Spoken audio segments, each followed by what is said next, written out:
Le désespoir avant le bilan de 5 mois du colonel Paul-Henri Sandaogo Damiba. Le discours du lieutenant-colonel Paul-Henri Sandaogo Damiba pour berner les Burkinabés après le coup de force du 24 janvier 2022 ne passe plus. L'espoir burkinabé est en train d'être transformé en désespoir avec la situation qui s'enlise de jour en jour dans l'inconnu. La situation nationale s'empire à tel point que plusieurs Burkinabés s'interrogent à quoi a servi ce coup d'État du lieutenant-colonel Paul-Henri Sandaogo Damiba. L'espoir n'a-t-il pas fait place au désespoir? Pour plus d'informations, juste après le générique. Bienvenue sur notre chaîne d'information Afrique 24 Info. Ici, vous avez le meilleur de l'information à temps et à l'heure. N'hésitez pas de vous abonner à la chaîne si cela n'est pas encore fait et surtout d'activer la cloche de notification pour ne pas manquer nos prochaines publications. On commence.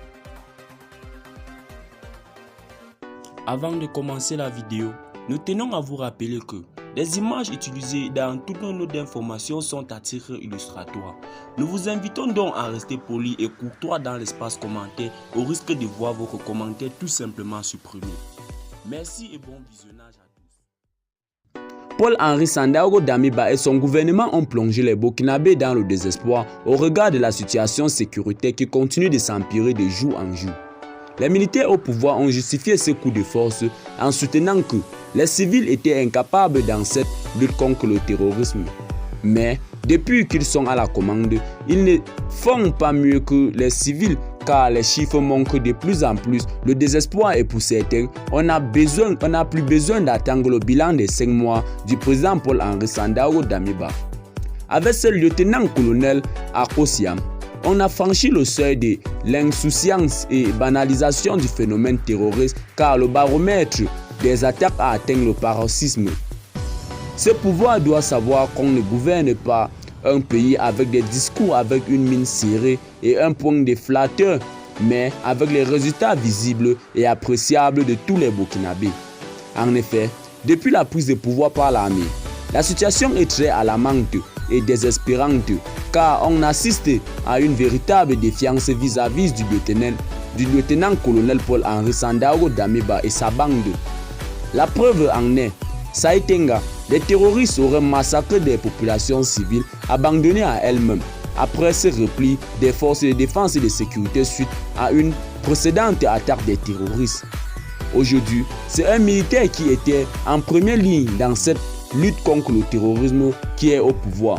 Certes, aucun Burkinabé conscient ne s'attendait à ce que le pouvoir militaire éradique le terrorisme en quelques mois, mais on espérait avoir des actions prometteuses sur le front qui puissent donner de l'espoir. En l'absence de ces actions visibles sur le terrain, ce sont les doutes et surtout le désespoir qui s'établit. D'autant plus que les nouvelles autorités sont plus visibles dans des nominations de ceux qui ont pris l'engagement de défendre le pays en acceptant de porter le kaki.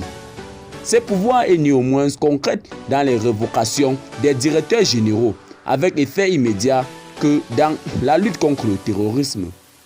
Selon des chercheurs, sous Roch-Marc Christian Kaboré, il y a eu 2000 morts en 5 ans.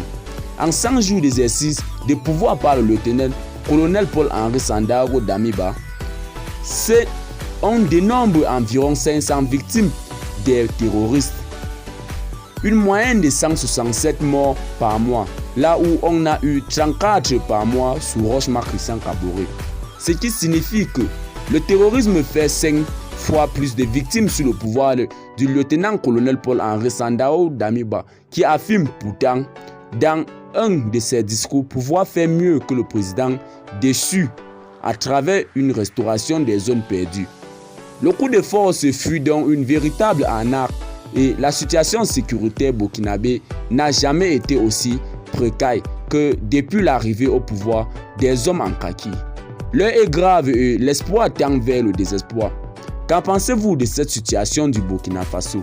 Laissez-nous vos avis en commentaire et surtout, n'hésitez pas à vous abonner à la chaîne si cela n'est pas encore fait et activez la cloche de notification pour ne plus manquer nos prochaines publications. Bye bye.